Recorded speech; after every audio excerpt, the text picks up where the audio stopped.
Om Jnanatimirandhasya Jnananjalisalakaya Chakshurunmilitam Yena Tasmai Shri Gurave Namaha Nama Om Vishnupadaya Krishna Prishthaya Bhutale Shrimate Bhakti Vedanta Swami Iti Namine Namaste Saraswati Deve Gauravani Pracharine Nirvishesha Shunyavadi Paschatya Desha Tarine Vancha Kalpatarubhyascha Kripa Sindhubhya Evacha Patitanam Pavanebhyo Vaishnavebhyo Namo Namaha Jai Shri Krishna Chaitanya Prabhu Nityananda Shri Advaita Gadadhara Shrivasadi Gaura Bhakta Vrinda Hare Krishna Krishna Krishna Hare Hare Hare Rama Rama Rama Hare Hare. Hare Krishna. So I'm grateful to be here amongst all of you today, and I'll speak on the topic of how to effectively study and apply the Bhagavad Gita. So I'll speak on 16.24 in the Bhagavad Gita. Tasmat Shastram Pramanam Te Karya Vyavasthitau Gyatva Shastra Vidhanoktam Karma Kartum Iharhasi. Therefore, Krishna is saying, Tasmat Shastram Pramanam Te. By studying Shastra, understand Karya Akarya Vyavasthitau. Understand what is to be done and what is not to be done. Gyatva Shastra Vidhanoktam. And in this way, by knowing Shastric injunction, Karma Kartum Iharhasi, you can act accordingly. So this verse essentially tells us the purpose of scripture. The purpose of scriptural study is to give us guidance for proper action. When we go through life, we all need some kind of guidance. So right now I came from London to Crawley. Now we used a vehicle, a car, and we used a map. Generally, whenever we want to go anywhere or do anything, there are two things that we need to know. The sadhan and the sadhya. The sadhan is the means. What is the method that I am going to use? And sadhya is what is the goal that I want to achieve. So if we want to travel from one place to another, okay, how am I going? By car, by bus, by plane, and okay, where exactly I am going? So now if we consider life to be like a journey, for life also we need to know these two things, sadhan and sadhya. What is the ultimate purpose of life? All of us are ultimately looking for happiness, and we look for happiness in many different ways. If we consider in today's world, what is most people's idea of happiness? Of course, different people have different ideas, but when people want to relax and enjoy, what do most people do? Go on holidays. Sorry, go on holidays. Yeah. Take a break. But what do you do after? In the break, what do we do? Sorry? Shopping. Okay, that's true. What is most people's idea of enjoyment? What is the intoxication? Okay, that's true.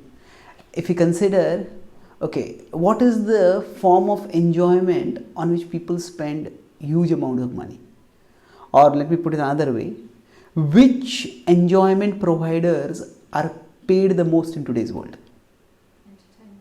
Entertainers. Yeah, isn't it? Entertainers. Say entertainers can be movie stars or even sports stars. People, a surgeon who can cure a broken leg doesn't get even 1/10 of as much as a person who can kick a ball with a leg. Isn't it? So, Actually, entertainers get phenomenal amounts of money. Currently in India, the IPL is going on.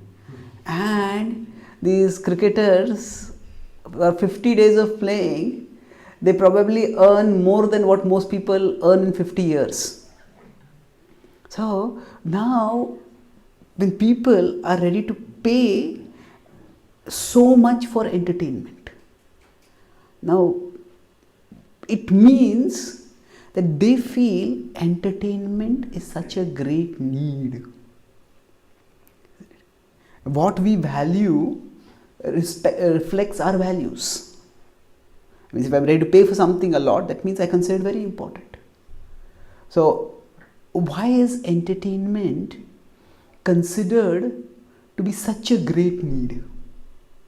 If we consider whose need is the entertainment, is it a physical need for survival? No. Nobody is going to die because of not having TV to watch, isn't it? Then whose need is it? It's not the body's need, the mind's need, yes. The entertainment industry has also been called as the boredom industry. A survey was done of people in the Western world, in the first world. They found that on average, 5% of the time people are happy, 5% of their time they are unhappy, and 90% of the time they are bored. So, our routine life seems so boring that we want some break from it. And entertainment offers us that break. So, we all want happiness, and in today's world, people think happiness means, this one cartoon I saw. There's a survey done. What is your conception of heaven? Different people were asked. So one person says, 24-hour television. That was the conception of the 24-hour television is always there. Nowadays available. But if you could have nothing else to do, just watch TV 24 hours a day. I think that's heavenly. So now, here, what exactly is going on? At a physical level, we have our needs, especially in the first world and in the westernized world, more or less taken care of. Not many people are in immediate threat of starvation. But there is an immediate and almost constant threat of mental agitation, mental distress. And this distress at the mental level we try to combat by seeking pleasure. And one way we seek pleasure is through entertainment. So the Bhagavad Gita also begins with a setting in which Arjuna is overwhelmed at the mental level. Physically he is young, powerful, trained, chivalrous, heroic, the foremost archer of his times. And yet, even before a single arrow is shot, he puts aside his bow. Visrujya sasharam japam shoka samvigna manasaha. Yes, with his mind afflicted by grief. Shoka samvigna. So, the warrior who could not be defeated by any other warrior was defeated by his mind. And he put aside his bow. I can't fight. And at that time, the Bhagavad Gita's message is spoken. So at one level, Arjuna is overwhelmed because of the thoughts going on in the mind. Now we could go into the specific why he had those thoughts, why he had that emotional breakdown. But beyond the specifics, the principle is the power of the mind over here. And at that time, Arjuna asked the question to Krishna, Pruchhami tvam dharma sammudha chetaha. He says, I'm bewildered and I'd ask you, O Krishna, Pruchhami, I'm asking you, this is 2.7, Dharma. What is Dharma? The word Dharma has many different meanings. Sometimes it's translated as religion, but Dharma comes from the root dhru. That means sustain. So Dharma refers to the order that sustains existence. So there is some underlying order to the world which sustains existence, and when we understand that order and harmonize with it, then our existence also becomes harmonious. So Dharma refers to, what am I meant to do? How am I meant to act in life? Suppose sometimes kids stage some dramas, and a kid has prepared a very nice drama, all the rehearsal has been done and all the dialogues have been memorized, and then that kid goes on the stage and starts acting, and everybody is looking strangely, frowning, mocking. What's going on? He's completely caught in playing his role, but everybody seems to be disapproving. And then he realizes he's actually in the wrong drama. He's playing his play well, his part is playing well, but he is in the wrong play. His play is later and he's barged into another play. So, before we play our part, we need to know which play we are a part of. So which play we are a part of, we need to know that. And the word Dharma refers to, when we understand the overall order of things, then we understand, okay, which play am I a part of? What part am I meant to play in it?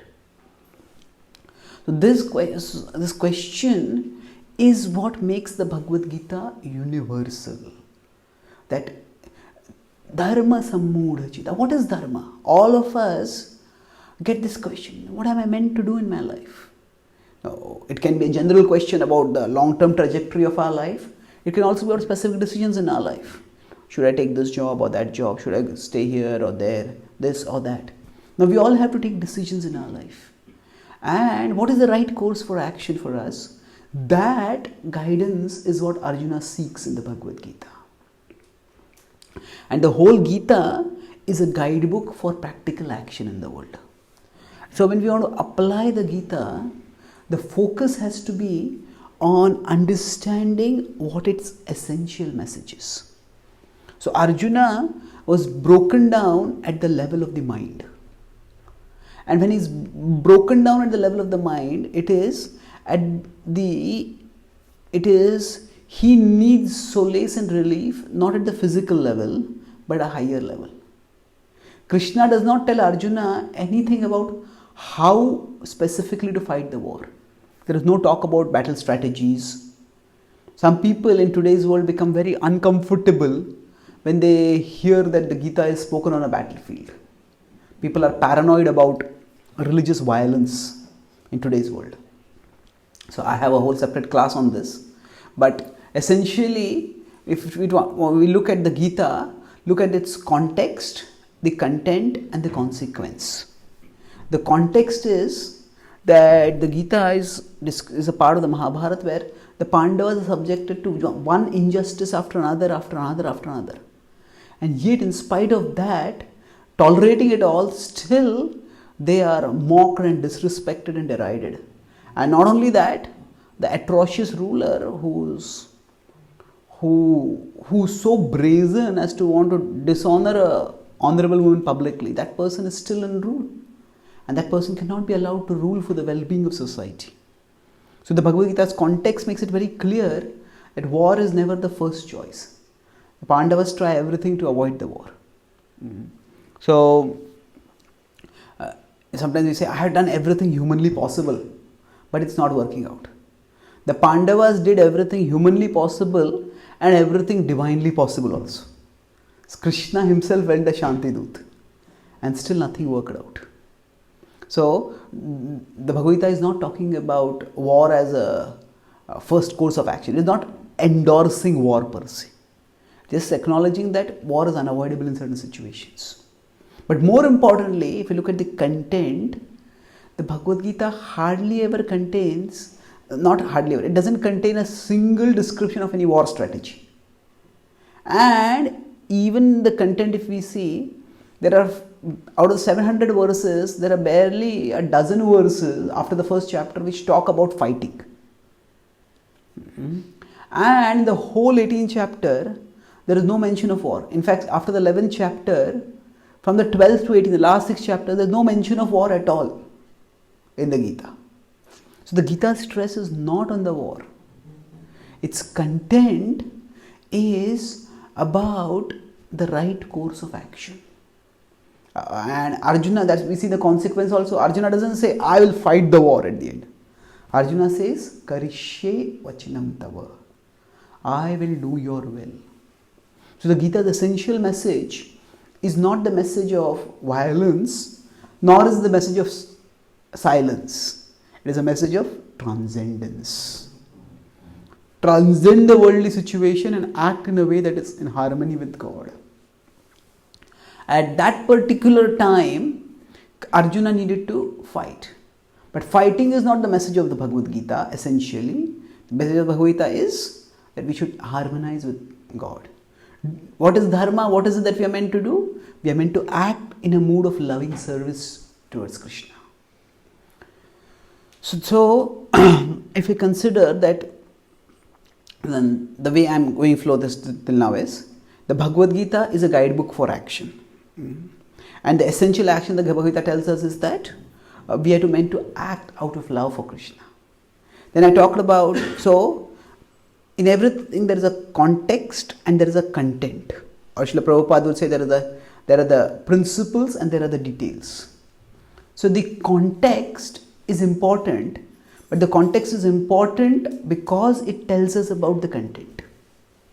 So the Gita is not calling everyone to fight the war. The context is simply describing what was the time when this happened.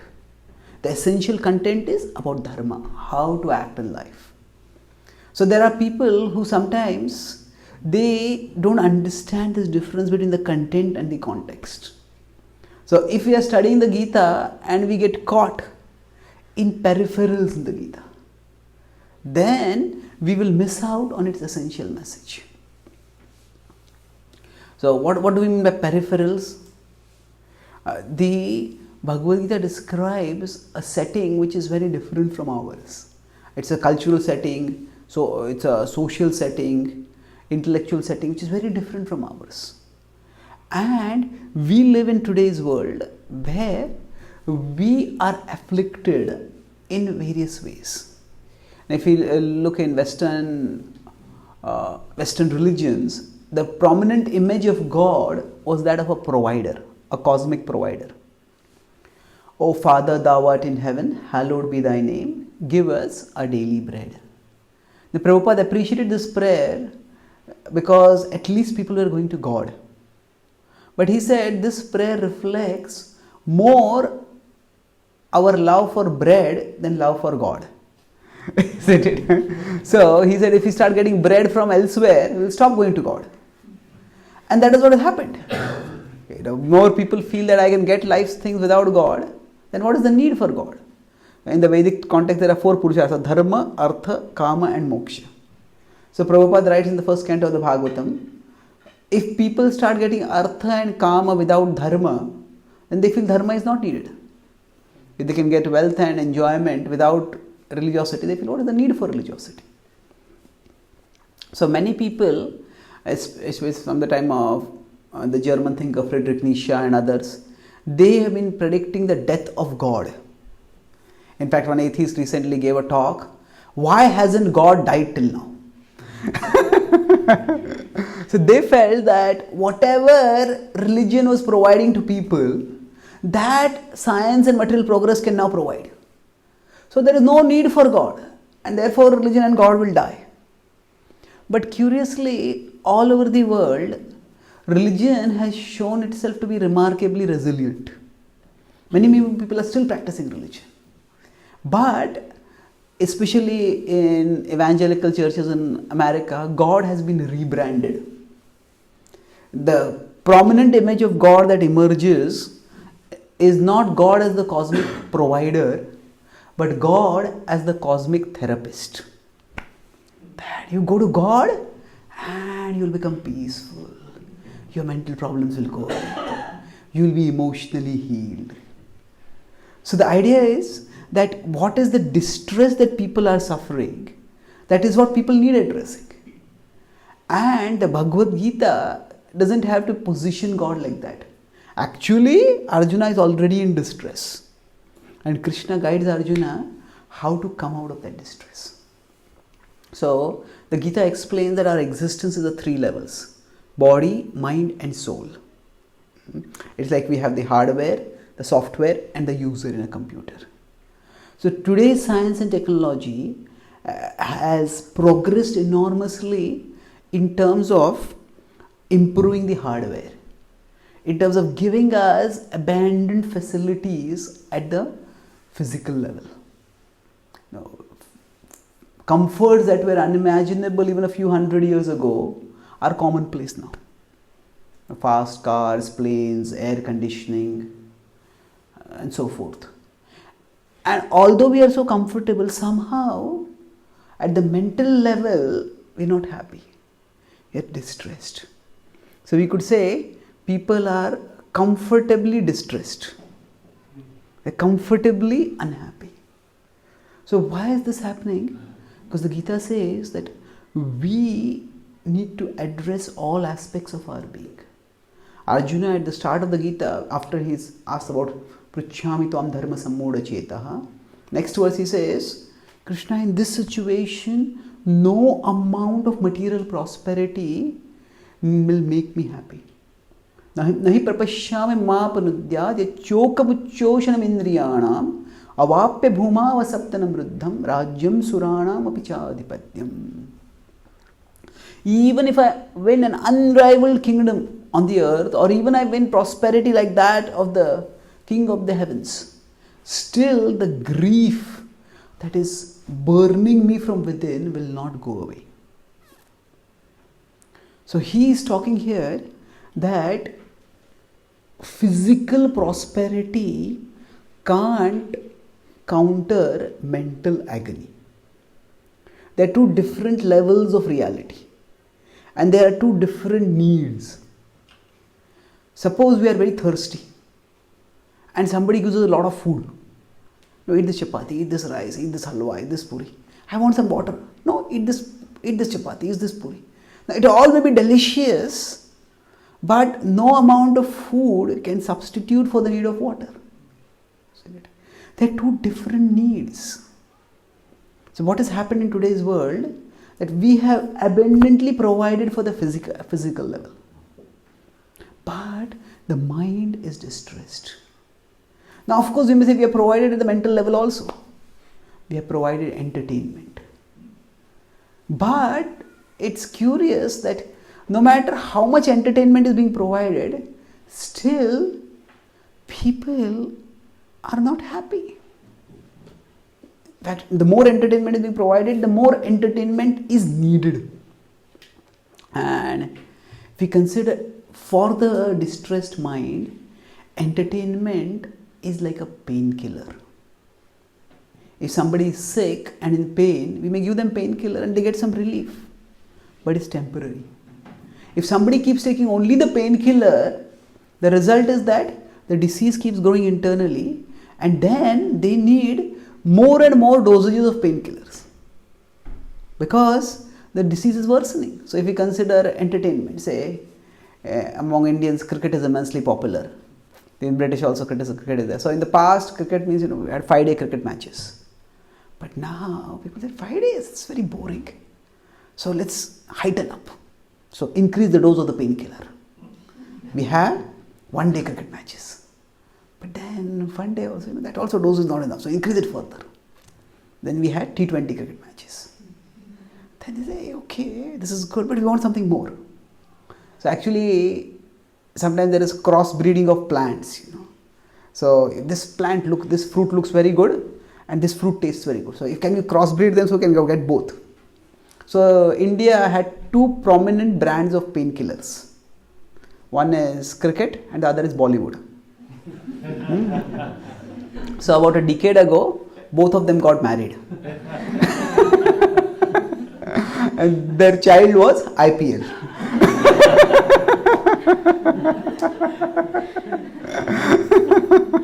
So it's all about trying to provide more and more entertainment. Now there is a proposal that they want to have T10 cricket. There's 10 over matches.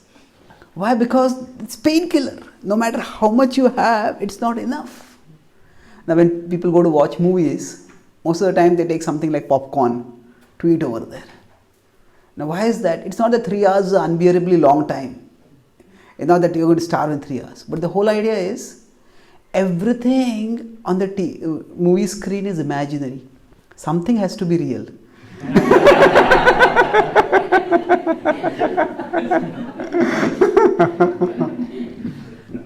So, the point is that actually, for the mind, entertainment doesn't offer anything lasting. It offers some relief, but it is temporary. What we need for getting internal relief is not entertainment, but enlightenment. So Arjuna is telling, I can get many physical facilities for enjoyment, but that's not going to be enough. What I need is Pruchami Tvam Dharma Sammudha Cheta. I want to know who I am. I want to know what is the purpose of my life. I want to know what am I meant to do in life. Life gives us problems to everyone. Now, actually, problems is not something that anyone likes. But we all can bear problems and pains if they are purposeful. You can see they're serving some purpose. If we have some disease and the doctor tells us take an injection, then we will voluntarily go and put our hand in front and take the injection. But if we are at home and somebody has just kept a needle carelessly and our hand rubs against it and bleeds, we have no idea. Why did you keep it like this? Now actually the prick might exactly be the similar. But here this prick seems purposeless, whereas that prick was purposeful. So problems are not essentially the problem. Problems are something which everyone goes through. But when the problem is purposeful, and through that problem something is going to result, we see that it has some purpose to it, then the problems become bearable. Unfortunately, in today's world, it doesn't tell us about any ultimate purpose of life. And when we are not told any ultimate purpose, that doesn't mean that we live purposelessly. We all set up our own purposes. Somebody say, oh, I want to become an engineer, I want to become a doctor, I want to become a millionaire, I want to become this, I want to become that. It's good to have goals, it's good to have some direction and ambition in life. However, these goals, they have two problems with us. When you set up purpose like this, the first problem is, some of these purposes may just not be achievable. Somebody wants to become a champion athlete and they get a physical injury by which they just can't do it. They can no longer be an athlete after that. And secondly, these purposes are many times not really fulfilling. Even after we get them, what next? When people dream about achieving this, achieving that, when Srila Prabhupada came to America, the hippies were a peculiar generation of people who from birth had everything that most people dream about. Their parents were wealthy, they're comfortable, and they had all those things. They felt, what's more in life? So when we set up our own subjective goals in life, they may give us some drive, but they won't provide us fulfillment even if we achieve them. About 25 years ago, when I first was introduced to the Bhagavad Gita, somebody would ask me, how did you come to Krishna consciousness? Well, actually, I have not yet come to Krishna consciousness. I'm still struggling to. But I did come to the association of devotees, and that was because, I was frustrated with success. I was frustrated with success means that since my childhood, my dream was I wanted to be a topper. And I was always among the toppers, second, third, fourth, sometimes joint first, but never the first. So all the exams that I gave, somehow I never came the first. So that was my dream all the time. And finally, when during my engineering, I appeared for GRE, for going to America. My maternal uncle used to live in America and he had his own company. He wanted me to come and inherit that company. So I gave my GRE, and since my childhood I loved English. One of my hobbies was just I would pick up dictionary and memorize words. So for most Indians, it is the English language test that they find difficult. So when I gave my GRE, I got at that time 2350 out of 2400. So I was not just first in my college, I was first in the history of my college. I was first in the whole state of Maharashtra. And when I got that results, I was like, yahoo! I was elated. But after some time, I realized that there is no happiness in looking at the mark sheet. It is, it is when people congratulate you. Oh, you've done so well. Then you feel some happiness. Now somehow it happened that 3 of my friends, one after another, forgot to congratulate me. It was not that they were ill-intentioned. They thought, yes, everybody knows about it. Everybody is congratulating you. They just overlooked it. And first time it happened, I was annoyed. Second time it happened, I was irritated. The third time, I was infuriated. Come on, how can you do this? Then suddenly, it was as if I had an out-of-body experience. Not literally, but I had looking at myself from above. I felt, hey, wait a minute. I studied so hard. I got these marks. And I thought all this was supposed to make me happy. But instead of becoming happy, I have become more dependent for my happiness on others. Earlier, I could just meet others and interact normally.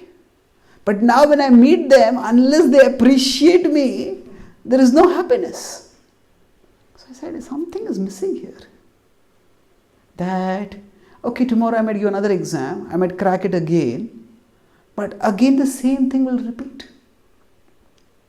So is there some happiness which is not dependent on externals? So that was the question that made me inquire about spirituality. That's how I discovered the Bhagavad Gita. And the Bhagavad Gita 6th chapter, 22nd verse, Krishna says, Yam labdva chaparam labham manyate nadhikam tataha yasmin sthito dukkhena gurunapi vichalyate. He says, Yam labdva. Having achieved this, there is nothing more to achieve. Yasmin sthito. And being situated in this way, no distress will trouble you. So this I felt was the real achievement. And what is Yam Labdha Krishna is talking about? He's talking about inner absorption in him. When we have love for Krishna and we become absorbed in him, then that gives us a happiness that is supremely fulfilling, and that happiness is inalienable. Nothing external can take it away from us. So sometimes we feel frustrated because our desires have not been fulfilled. And this, the frustration because of unfulfilled desires, is distressing. But even more disorienting is the frustration after the fulfillment of desires. So if I dream of something and if I get it, and after getting it, I find, hey, there's nothing great about it. So what am I to do in my life after that? I dream, oh, I want to achieve this. I want to climb on this Mount Everest and plant my victory flag over there. You climb up the Mount Everest, about to plant the victory flag, and you find there is a deep valley over there, and you sink into that. So it's we achieve success, and if at that time we find this is not really all that fulfilling. This is not what it was all made out to be. So that can be very disorienting. So for many people, when they achieve the success, they find it is not fulfilling, then they simply set up another goal at the same level. There is a rat race in society today. And the problem with the rat race is not that all of us have to keep racing so fast. The problem with the rat race is that even if we win the rat race, we still remain rats. that nothing essentially changes. When Arjuna says that even if I achieve heavenly prosperity, I'm not going to be happy. My grief is not going to go away. What is he saying? That actually the emptiness which is inside me cannot be filled by external possession. So the mind needs some higher shelter.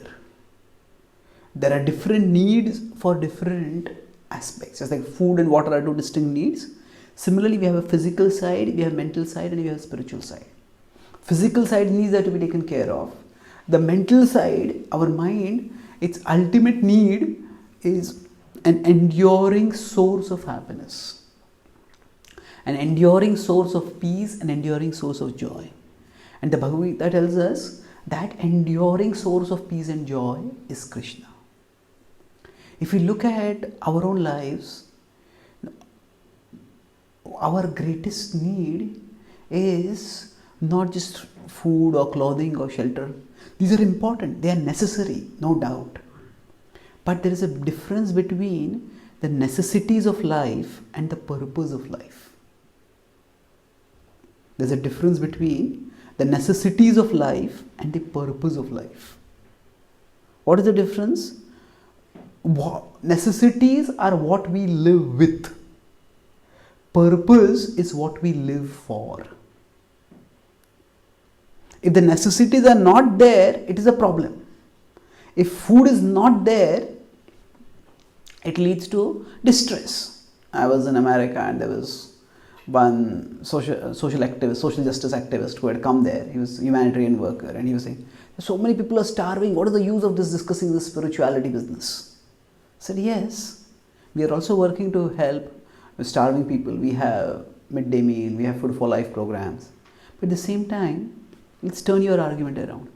If starvation is the cause of distress, are all the world's well-fed people happy? No.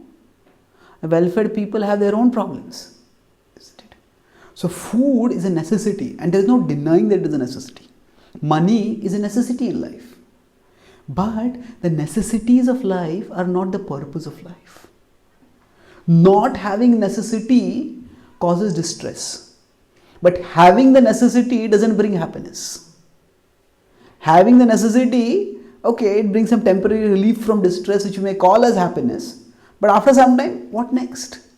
If I'm hungry, I need food, and when I get food, I feel relief. I may even feel joy. But what next? I want more. So, the same people who say that, oh, you should feed the poor people, you should do this, why do you do that? In India, there a few years ago, there are a couple of movies which are satirical about religion. There was OMG and there was PK. So I've written books about responding to the questions that were raised in those movies.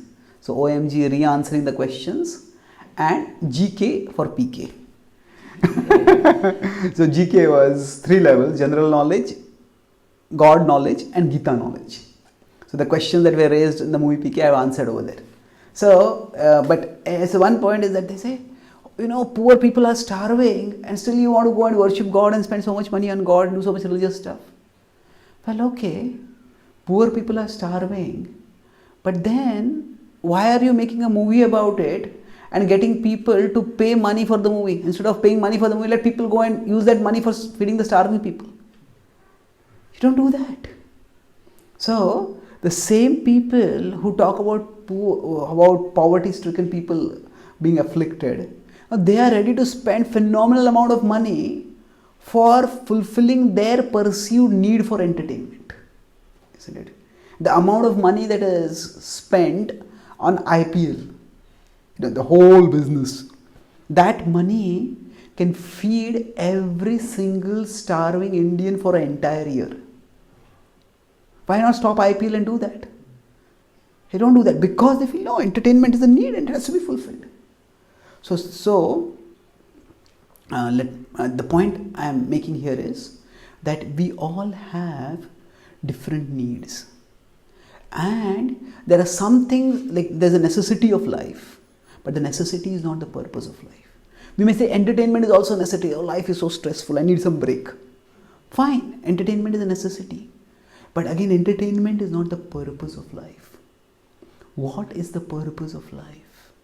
That purpose is what the Bhagavad Gita tells us. The Bhagavad Gita tells us that we are souls who are eternal parts of God, and the soul longs for love. The soul longs for happiness. So the mind, its most fundamental need is a satisfying object of thought.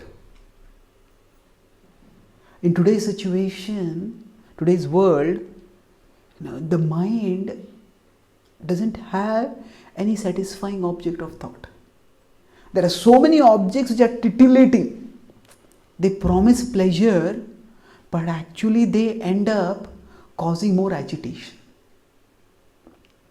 So we want some pleasure. Most of the entertainment, we say, oh, I get some pleasure by the entertainment. But the problem is, in that entertainment, usually there is a lot of sensuality depicted, a lot of worldliness depicted, and all that increases the lust, the anger, the greed within us. And it ends up making our mind more restless. During that time we may enjoy, but actually what happens? The forces that agitate the mind, they increase even more. And if we think of ourselves, okay, I'm distressed, this thought is causing me distress. What can I think about which will free me from that distress? If we are cold, we may put a comforter around us. If we are distressed at the level of the mind, what will we do? We'll try to think of something which will free us from distress. But is there any object of thought that actually enduringly frees us from distress? Entertainment, it acts like a painkiller. It does, I have this problem in office, this problem at home, this problem here, this problem there. But what after that? I watch the entertainment for some time. After I come back, all the problems are still there, and the mind is further fueled with agitation. I was at a mental health care center in America, in New Jersey, and there I was talking to those mental health care providers, and one of them was telling that how people are so emotionally vulnerable in today's world. We all want some shelter, some satisfaction, and we all set up some purpose for our life. So he was telling, so the one person there was a suicide intervention counselor. If somebody is about to commit suicide, then the suicide helpline, they call. And they hear something sensible, something inspiring, they may not commit suicide. So he was telling me, this girl called him. She actually committed suicide and then called. Not that she took the poison pills and then she called him. Fortunately, there was an ambulance nearby. They took the ambulance and she survived. So they found out, why did she try to commit suicide? Now she was in a relationship with a boy and she called this boy. And that boy didn't pick up her phone. And just because of that, she committed suicide. And we say, what is this? Why? Because so many times you don't pick up a phone. But what happened was, inside her mind, there is a whole story going on. So now maybe he doesn't pick up the phone because he doesn't love me. Maybe he's with someone else. Maybe he has left me. And maybe in future also people will leave me. Maybe I'll always be alone. All my friends will be in happy relationships. I'll be alone. They'll all have pity on me. What is the use of being in such a pitiable life? Better let me end my life. So from one stimulus of just an unanswered phone call, one can attempt suicide. So what has happened over here? That this person, this girl, she had made the purpose of her life having a relationship. And when having a relationship with this boy, when that purpose is thwarted, so what is the point of life?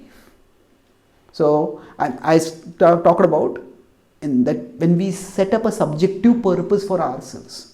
One problem is that purpose may not fulfill us even if the purpose is fulfilled. Say I may become a topper, but I find that it's not fulfilling. The other problem is sometimes that purpose may not be fulfillable only. Now I want a relationship with someone, but that person doesn't want a relationship with me. What do we do at that time? So when we make our own subjective purposes the driving purpose of our life, the defining purpose of our life, sometimes some purposes may just not be fulfillable. That's just the way the world is. So that's why we can set up our own purposes, our own goals in life, but we need an overarching purpose of life. And that overarching purpose is love for Krishna. When we learn to practice bhakti and focus our heart and soul on Krishna, fix our mind on Krishna, Krishna is the supremely satisfying object of thought.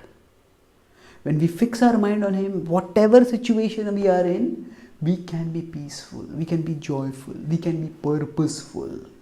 Macchittaha sarva durgani mat prasadat tarishyasi. Krishna says in 18.15 in the Bhagavad Gita, if you become conscious of me, you will pass over all obstacles by my grace. So the essential message of the Bhagavad Gita is that learn to fix your mind on Krishna. Fixing the mind on Krishna doesn't mean that we just forget everything else and think about Krishna. It means that whatever we do, we infuse it with the thought of Krishna. I'll conclude with this point, then you can have questions if there are any. Vishwanath Chakravarti explains that what does thinking about Krishna always mean? He says, suppose there is a person who has a job which takes them away from their home. So they are staying at a different place. And when they are staying away from their home and their family, they may be involved in their business, they may be dealing with different customers, different clients, talking this, talking that, sealing this deal, persuading this. Externally they are doing all those things, but internally they are thinking, I am doing all this for my family. My spouse, my children are there, I am doing all this for them. So he says, similarly, a devotee engages in various activities in the world. But devotee internally understands, I am doing all this for Krishna. So that internal connection with Krishna is what gives us security within. So the process of bhakti yoga does involve chanting the holy names, coming in the association of devotees, hearing about Krishna. All this is meant to establish a strong internal connection with Krishna within us. And when Krishna becomes the overarching purpose of our life, then whatever else we do, okay, I am in this relationship, but I am in this relationship not just for this relationship. I am in this relationship because through this relationship I want to serve Krishna.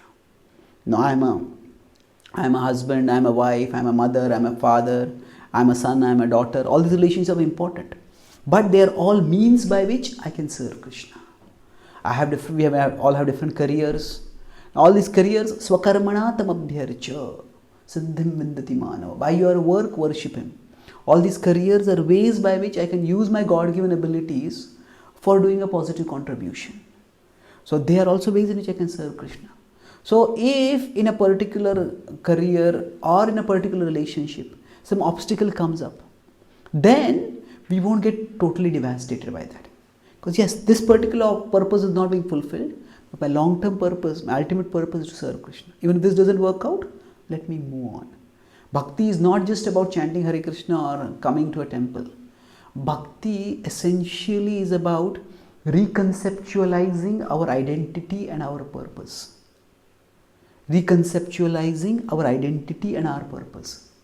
It means I understand first and foremost, I am a servant of Krishna. My purpose is to serve Krishna. Secondarily, as a servant of Krishna, I may be an engineer, I may be a husband, I may be a wife, I may be this, I may be that. These are all roles in the service of Krishna. Because they are in the service of Krishna, I will do them responsibly. But they don't define me. When the mind has this overarching purpose, then the mind becomes peaceful. Then the mind becomes joyful. Because it stays connected with Krishna. So Arjuna was, at the start of the Gita, he was defining himself as a member of the Kuru dynasty. He was thinking, how can I fight against them? And that caused my identity crisis, because if I don't fight against them, then they are going to kill my other family members. If I fight against them, then I am going to kill these family members. So, as long as his identity was, I am a member of the Kuru dynasty. His purpose was, okay, I should protect the Kurus. But which set of Kurus to protect now? But then the Bhagavad Gita reconceptualized his identity and purpose. Bhagavad Gita told him, Arjuna, your identity is you're a soul, a part of Krishna. Your purpose is to serve Krishna. And in serving Krishna, you'll do best benefit to both the sides. So when we thus reconceptualize our identity and purpose, then we will find that the Bhagavad Gita's message is dramatically empowering. It can help us to face difficulties which normally would find very difficult to face. It can give us a sense of purpose and energy which no other goal can give us. Srila Prabhupada was 70, 69. At that age, he went abroad. Most people, they set some goals in life. When a child is small, they say, oh, I want to become the president of America. And then as a child goes, okay, I am a citizen of UK or India, I can't become the president of America. Okay. Then I want to become the wealthiest person in my country. Then as life keeps beating them. I want to become the wealthiest person in my family. By the time they graduate, they think, if I just get a job, that is good. So what happens? Life's reversals, they keep beating us down. Srila Prabhupada had so many reversals. He tried to start multiple businesses, none of them worked out. He tried to write a Bhagavad Gita, or somebody just disposed of his Bhagavad Gita as garbage. He tried to run the Back to Godhead magazine, and nobody was interested. A cow came and hit him and knocked him down. He tried to start a League of Devotees. He just couldn't. Because the very people who were supporting him turned against him and evicted him from that place. He tried to work with his god brothers, but they had no vision. They did not give him any scope to expand the outreach. Finally, when nothing in his life had worked out, he said that, I want to go to America. Sumti Moraji, who was the Sindhya steamship owner, she sponsored Prabhupada to go there. She told Swamiji, you are so old and America is so cold. How will you live there? But Prabhupada said, nothing is going to happen. I am going there for fulfilling the mission of my spiritual master. So Prabhupada, he had this tireless energy because his purpose was to serve Krishna. And eventually Krishna reciprocated by giving him extraordinary results. So that energy which enabled Arjuna to pick up his bow and become ready to fight, that energy is available to each one of us if we internalize the message of the Gita. Life will give us adversities, but if we have our spirituality strong, then we will get an energy that is beyond adversity. We'll get a purpose that the world can never thwart. We'll get an identity that the world can never steal from us. And ultimately, we will get a joy that nothing can ever match with and nothing can ever take away from us. So I'll summarize. I spoke today about understanding, applying the Gita's essential message. So I discussed the Gita is essentially telling us, learn how to act. Karya karya vastito. Arjuna also asks, what is duty? Pruchhami tvam dharma sammodjeta. So I said, before we play our part in a play, we need to understand which play we are a part of. So we all have set up a play in our mind. We have adopted identity and we have given ourselves a purpose. And that is the play. Okay, this world is a play in which I want to be an engineer, I want to be a doctor, I want to be this, I want to be that. But that is not who we essentially are. Our existence is three-dimensional: body, mind and soul. So modern science and technology has progressed substantially to provide us comforts at the physical level. And while people thought that, some skeptics and atheists thought that God and religion will die out when science provides whatever God is providing. But what it turned out is, science and technology are not able to provide us inner relief. And that's why God is now reconceptualized not as a cosmic provider but as a cosmic therapist. But the mind also is provided for in today's world through entertainment.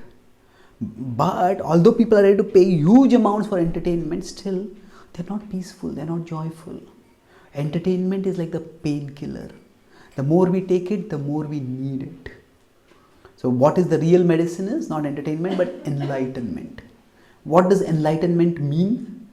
It means understanding our identity and our purpose. So today's education does not give us any ultimate purpose for our life. See, it's you choose your purpose. But the problem with a self-assigned purpose is twofold. Sometimes some purpose is just not fulfillable. Life may frustrate us, and then we just don't know what am I living for. Like a person who thinks this relationship is my whole life, that relationship gets frustrated, they may even become suicidal. Or sometimes we set up a purpose, we achieve it, but then it turns out to be unfulfilling. So frustration because of unfulfilled desires is distressing, but far more disorienting is the frustration that comes after the fulfillment of desire. Like I became a topper, but I found nothing great about it. So our self-assigned purposes, they can either sometimes may not be fulfilled, or sometimes they may not provide fulfillment. So we need to know what is the overarching purpose of life beyond our subjective purposes. And that the Bhagavad Gita says is that we are souls who are parts of Krishna, and our innermost need is for a connection with Krishna. The mind needs most a satisfying object of thought. Enlightenment provides some titillation, but by infusing us with lust, anger and greed, it actually increases our agitation. So it is not the solution.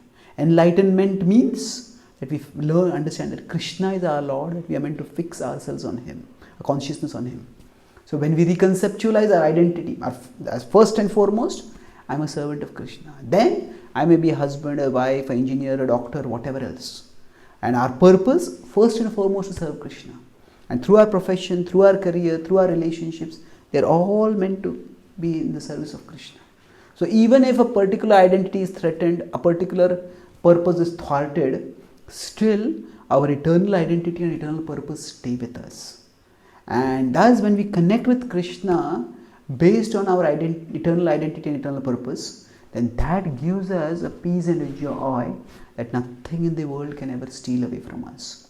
That can give us energy that can help us to overcome whatever obstacles may come our way. Arjuna was overwhelmed at the level of the mind, and he told at the physical level, I can't be satisfied no matter how much I gain. Just like if we get food but you need water, it won't work. So what Arjuna was given was the vision of devotion, and he picked up his bow in readiness to fight.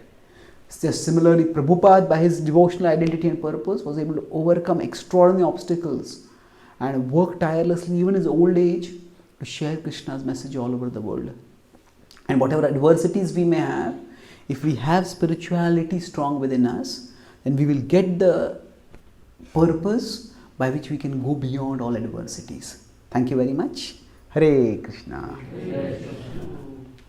Are there any questions or comments? Yes, Shyamala. Thank you very much for a really nice class. Especially over the last few years since social media became a big thing, we hear a lot of self-help or motivational speakers telling us you can go out and achieve whatever you can, whatever you like. What is the Krishna conscious point of view? Sorry, Krishna. Yeah. What is the Krishna conscious point of view on? Obviously, we want to work to please Krishna, but something may not be within the purview of our karma, and I guess we can't use Prabhupada's example because Prabhupada was a pure devotee and he was directly in contact with Krishna. So Krishna was reciprocating with Prabhupada, but in our case it's not the case. How do we know when we are over-endeavoring? Okay, good question. Yeah. So when we also want to achieve something in our life for pleasing Krishna, but when do we know that we are over-endeavoring? Some self-help teachers tell us that you can just achieve whatever you want if you set your mind on it. Prabhupada defines intelligence in the 10th chapter of the Bhagavad Gita purport that intelligence means to see things in their proper perspective. So yes, we want to achieve a particular thing in our life. It's a deeply held dream. We can pursue that. But if pursuing that means that I'm disrupting and destroying everything else in my life, I'm losing my sense of perspective, and it may not be so feasible. In India, many people dream of going to IIT. And yes, you can study and go for IIT. But if they don't clear for 1 year, they may give again another year. But suppose somebody spends 10 years trying to get into IIT itself. Well, IIT itself is 4 years. You spend 10 years in getting into that, that's not worth it. So if you have a sense of perspective, then we can decide that, okay, I tried to do this and I tried as much as I could in the situation and it's not worked out. Okay, let me try something else. Even Srila Prabhupada was fixed in purpose but flexible in process or flexible in practice. His purpose was to serve Krishna, share Krishna's message. But he tried so many things. Yeah. Sorry, I just wanted to add something extra to it. So the other point that a lot of motivational speakers would make, they would give examples of, say, someone like J.K. Rowling, who wrote one of the most famous books, Harry Potter. So she wrote so many novels that were a failure, but on like the 13th attempt, it became a success. So how would we be able to explain that? I got a question. I got a question, yeah. So if somebody says famous authors, they wrote again and then they got success eventually. So I would say that there are multiple definitions of success. If we do something which is according to our innate nature, a person is a Brahmana, they're intellectual, they need to do intellectual work. And any endeavor that we do, we want results in it. That is just natural, human nature. But there are some endeavors, we just do them because we like them. So when we act according to our nature, then we want the result, but even doing it gives happiness. And then if we are doing it and not getting some result, but if we just take the world out of the equation, say I'm doing this and I'm happy doing this. Say there's some people who just love writing. And when an author writes, he says, my joy is not in being read, my joy is in writing.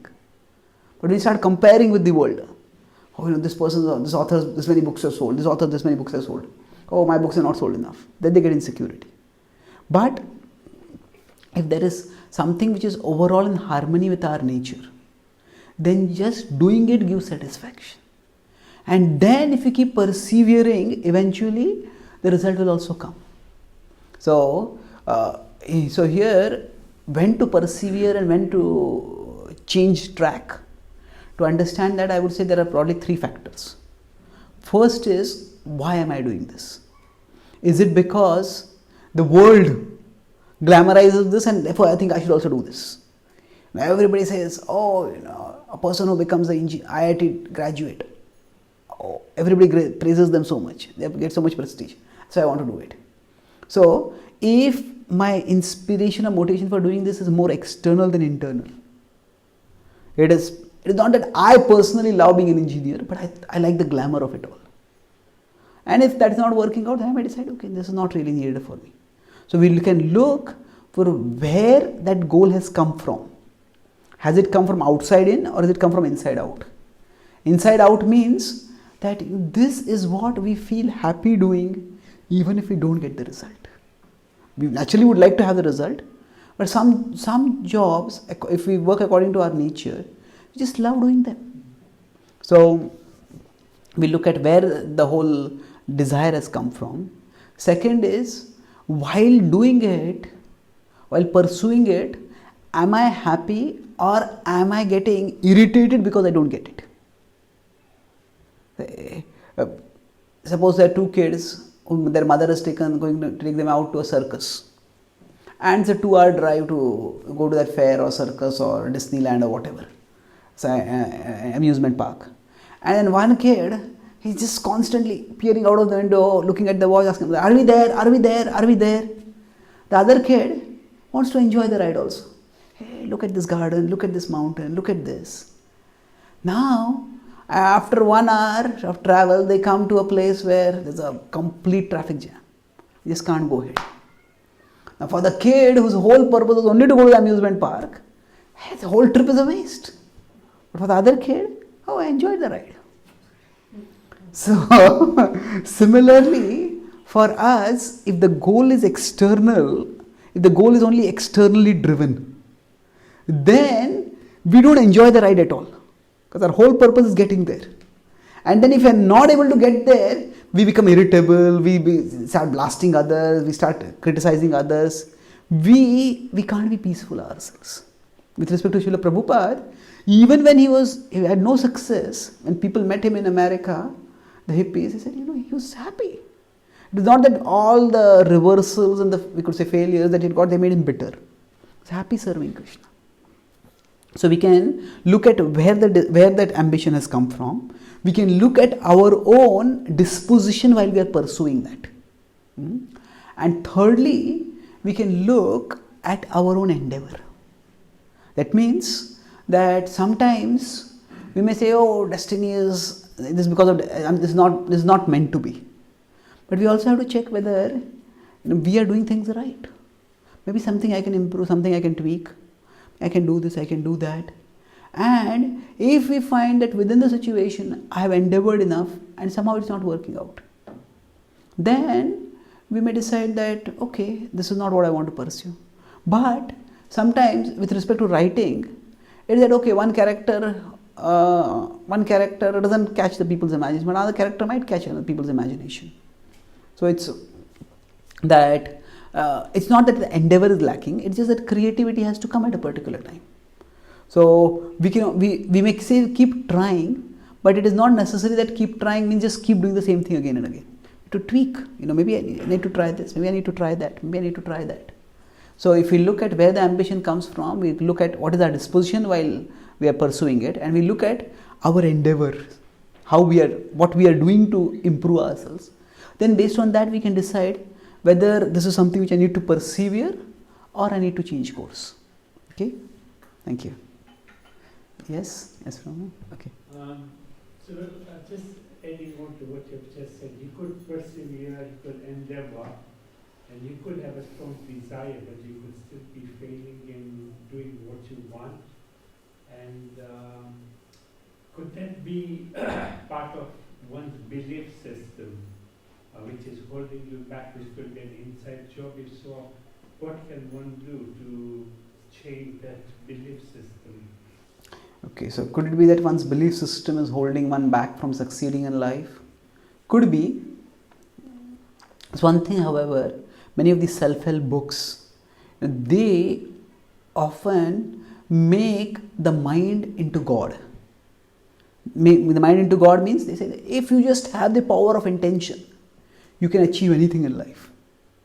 Now, the scientific worldview was very reductionistic and it removed the mind from the picture. They talk about the world of the physical interactions, but the mind and its attitudes play a huge factor in endeavors working out. So, in many self-help books, they go to the other extreme. They make the mind into God, but the mind is not God. Sometimes we may endeavor to the best of our capacity, but it may just not work out. So if I decide I am not going to grow old, they say old age is just a state of the mind. Well, yes, old age is a state of the mind. If I think I'm old, I'll become sickly. But old age is also a fact of life. What I could do at the age of 30, I cannot do at the age of 70. Now, if I'm always thinking I'm 70, then I will not even be able to do what I could do at 70. Isn't it? So, old age is a state of mind, but old age is also a fact of life. So, the reality is not just a state of the mind. The reality, there is a state of the mind and there is the fact of life. Both you have to consider. So, sometimes it could be the state of the mind which is impeding us. And if that is the case, we need to do some introspection to find out what exactly am I thinking.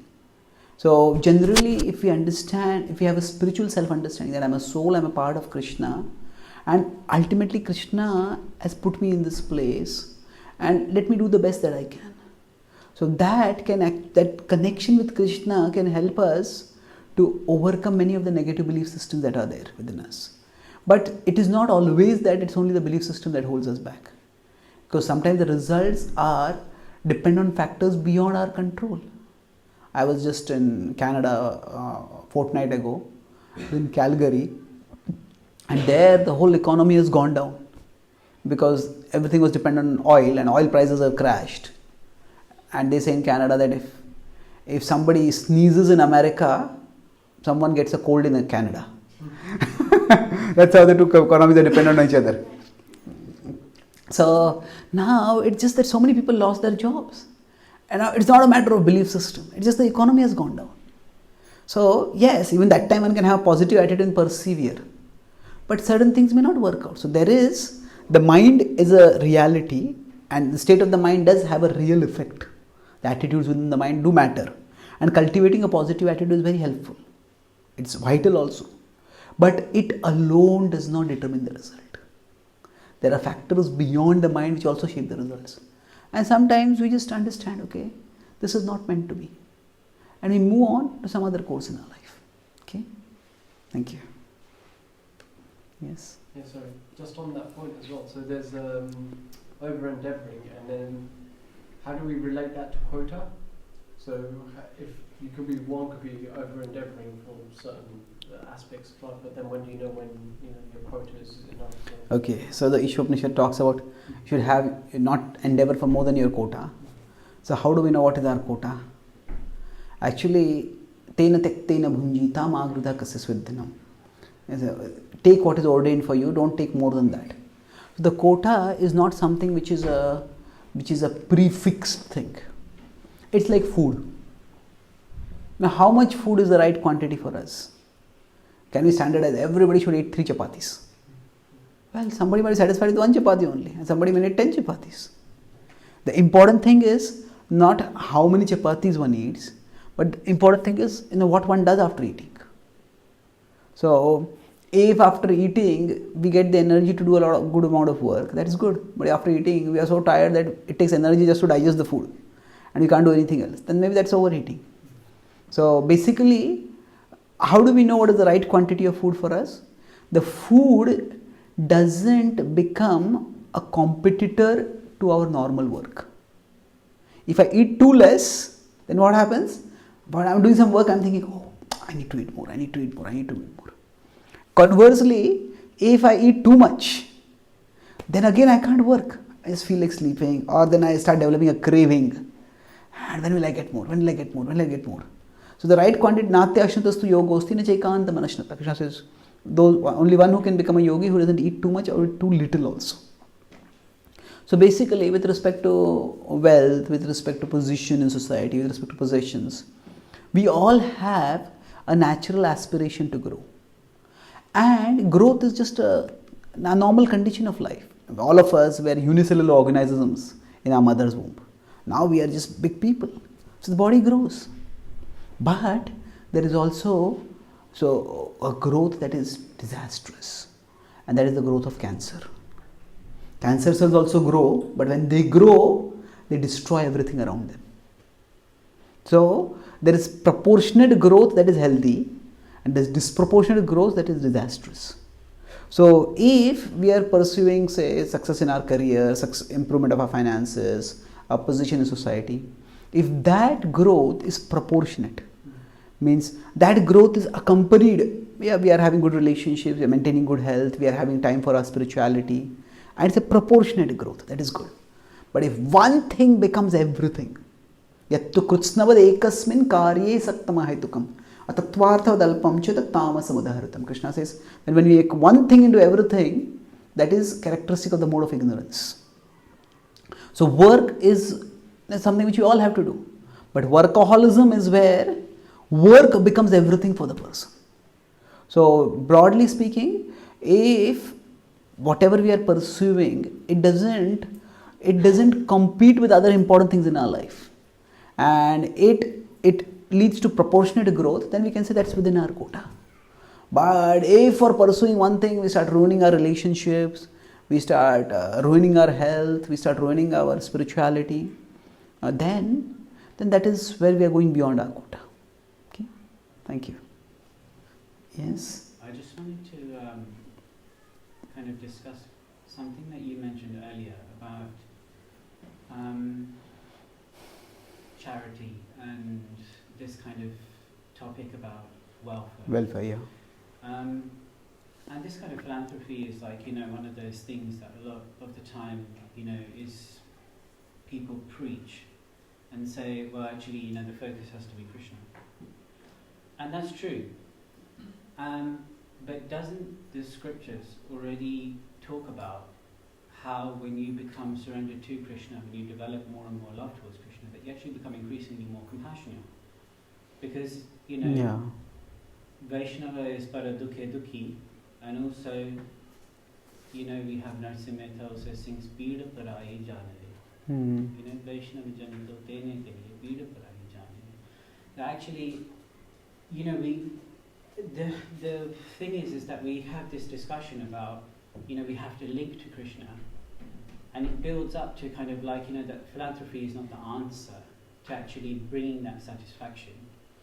But when you actually come closer to Krishna, actually you become more compassionate. So I just wanted to kind of really draw you out on that point, that actually what's happening is that if you go to India today, you go to Vrindavan, there are a lot of temples which are just criminal based. It's a huge income source. People are going to Banki Bihari temple. There's buckets and buckets. It's one of like the 5th wealthiest temples in the whole of Vrindavan.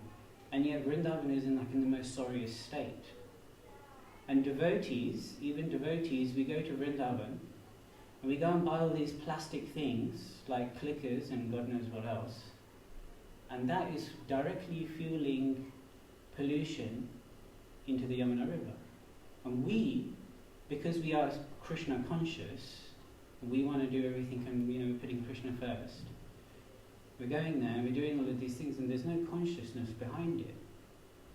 So that's actually a big problem, not just with a lot of things, but within our own kind of movements of devotees and things as well, is that we have to be more introspective on what the actual teachings are and reflect on how that is. Because another thing is, we're not a Hindu movement either. You know, Chaitanya Mahaprabhu comes to save people who are really fallen. Nityananda Prabhu, Jaga and Madhya are like, you know, completely by that time outcast by society. And there's no caste in bhakti also. Whereas kind of there's this kind of whole idea of like, oh, developing philanthropy and everything. Just to help me process what you're saying, can you just... So what I'm saying is that... Can you speak for context of... Yeah. Yeah, to put it into context is that you mentioned that, you know, actually a lot of these people are out there doing this work of philanthropy, self-help, guidance, all of these things. But the idea is to culminate all of these things and come to Krishna consciousness. But what I'm also trying to add to that, when trying to draw you out in this argument, is that actually when you become more Krishna conscious, you actually become even more conscious of everything connected to Krishna. And it's there in the Ishavasya principle and also... Okay, yeah, good point. Cool, yeah. So we may at one level minimize or say that philanthropy is not the answer, or say environmental consciousness or self-help is not the answer. Yeah. But at the same time, when we become conscious of Krishna, then we become conscious of all these and we do this also. Yeah, that's true. There is basically two ways of looking at these activities. If we consider self-help, if we consider environmental friendliness, eco-friendliness, or we consider philanthropy. Yeah. Now, broadly speaking, we could say that these three involve some amount of the mode of goodness.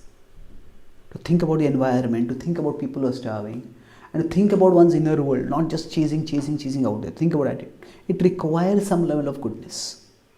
And for people who are in the modes of passion and ignorance, to be introspective enough to think about goodness, it is good. So I would say the green consciousness, the vegan movement, the whole culture of yoga in the West, all these are signs of the mode of goodness coming up within the West also. So this is positive. So now both the Bhagavatam and the Bhagavad Gita are spoken in a context where the student or the candidate is being raised from goodness to pure goodness. Arjuna is in goodness, he's told to rise to pure goodness. Parikshit Maharaj is already a virtuous person, but he's told now just give up everything and focus on Krishna. So because that is the original context in which these books are spoken, so goodness, often the limitations of goodness are what are highlighted. But goodness also has its strengths. And they are also highlighted in other parts of scripture. So for example, if you consider philanthropy, we have Maharaj Shibi, Maharaj Ranti Dev.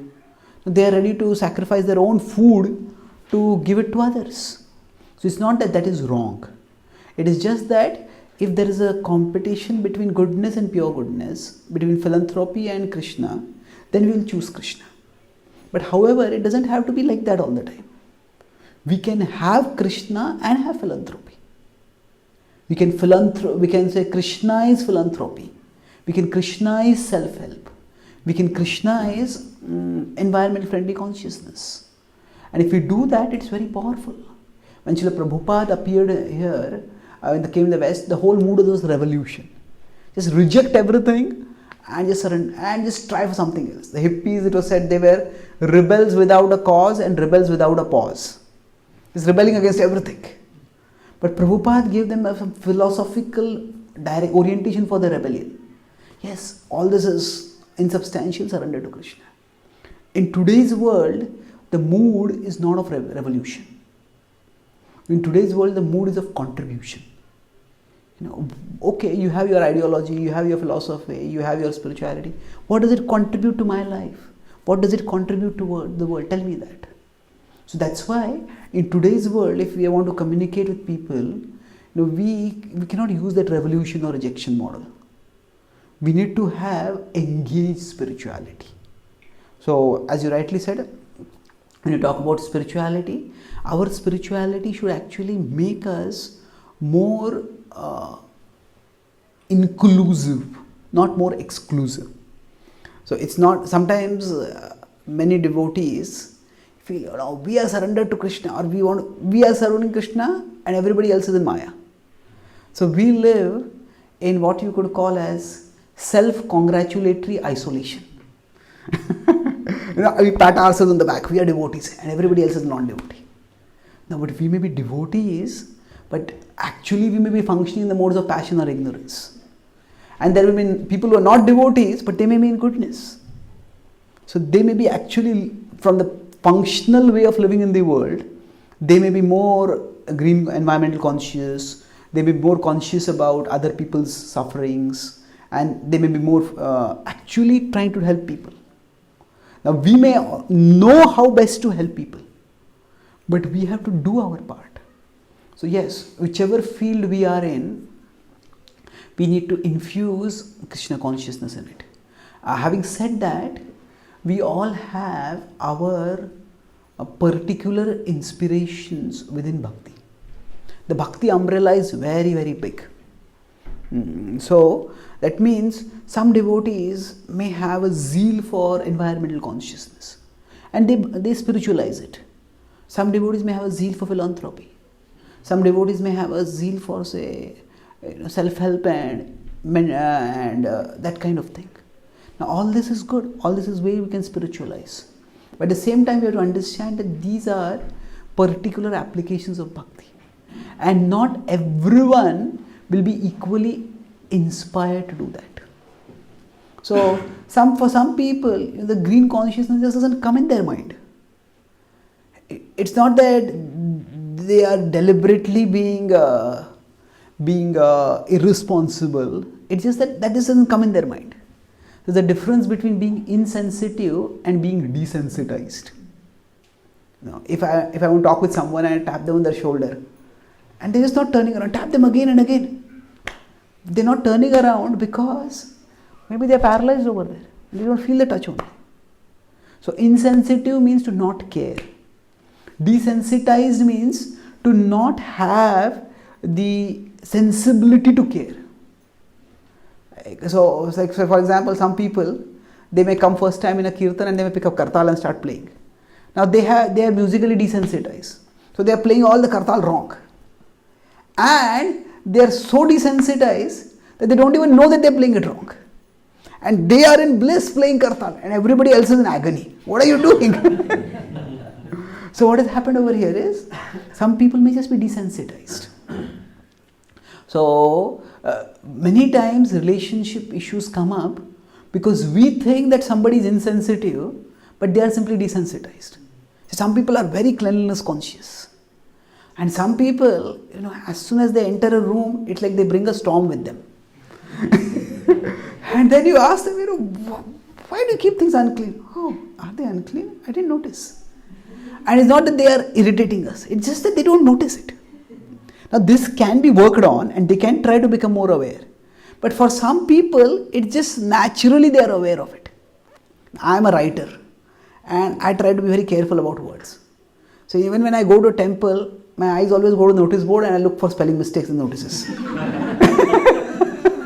And sometimes, I don't know, maybe Indians in India, they use English most as a functional tool, but often they massacre punctuation.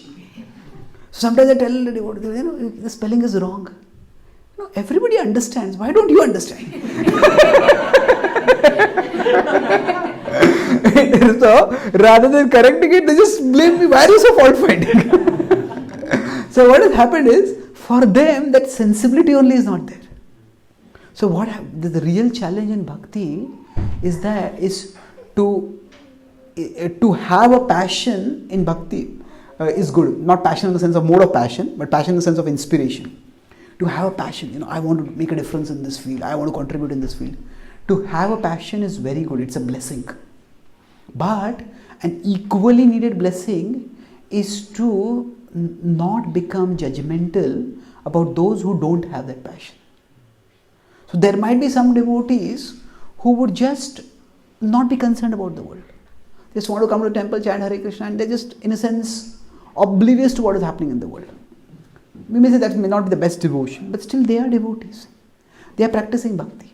Now, if they can be infused with consciousness and other things, that is good. But if they can't be, that doesn't mean that they are bad people. So we definitely want to educate and have a more engaged version of spirituality for everyone, of bhakti. But some people may just not appreciate that kind of engagement. So we let them be. And we need to find out those devotees who are like-minded. And they can understand us, they can share our passion, and then our bhakti will flourish. Even in devotee association, if we don't get like-minded association, we'll find even devotee association very unsatisfying. Not just unsatisfying, we find it agitating. So we need to look for like-minded association, and there we will blossom in our bhakti. Okay? Thank you. So, yes, Phil. I'm just conscious of the time, Yeah. so we can stop whenever you are okay to stop. Okay, does anyone... We could probably go all night like this. No, not like that. All of you also have to go, but if there's one or two questions, we can discuss more. Yeah. Any of the Matajis have questions? Okay. Yeah. I was in America, so as a temple, they told me that, after every question for Prabhu, there's a question for Matajis. So I have become a little more conscious of that now. Very good. Thank you. Yeah. I don't know how to articulate the question, but the essential question I'm trying to ask is basically in terms of brahmanas. So we obviously have, ISKCON is quite a young society, 50 years old. So we're kind of only in the second, third or fourth generation. Going forward, how is it that we recognize what to look for in a brahmana? Because in my personal experience, and correct me if I'm wrong, I see people who are brahmanically inclined in the sense of deity worship and cleanliness and mode of goodness, but they may not necessarily have the ability to guide and or cultivate knowledge. So that I see different qualities in different people. Sometimes you see all the qualities in one person. So what is the most important qualities in the for a brahmana? Is it to be able to guide, or is it to be able to be situated in having qualities like mode of goodness? Okay, good question. Get my point? Yeah, okay. So if we want to be Brahmanical and we want to share this movement in future generations also, so some people may be Brahmanical through deity worship, but they may not be so much into guiding others. So some people may have the capacity to guide. So what is the kind of Brahmanical leadership that we need? Different people have different natures, and each person has to find out how best they can serve Krishna. So we could say that whether one is Brahmana, Kshatriya, Vaishya, Shudra, we all have particular tendencies. Some people like structure and order. Some people like adventure and excitement. And not just like in a superficial sense, that's their need. Some people just need, okay, how are you going to do this? 1, 2, 3, 4, just structure and plan everything. Some people, let's do it, things will work out. Now, both people are just different natures. And it's not that one is right or other is wrong. Those who have structure and order, sometimes they also need some adventure. And those who have adventure, they also need some structure and order.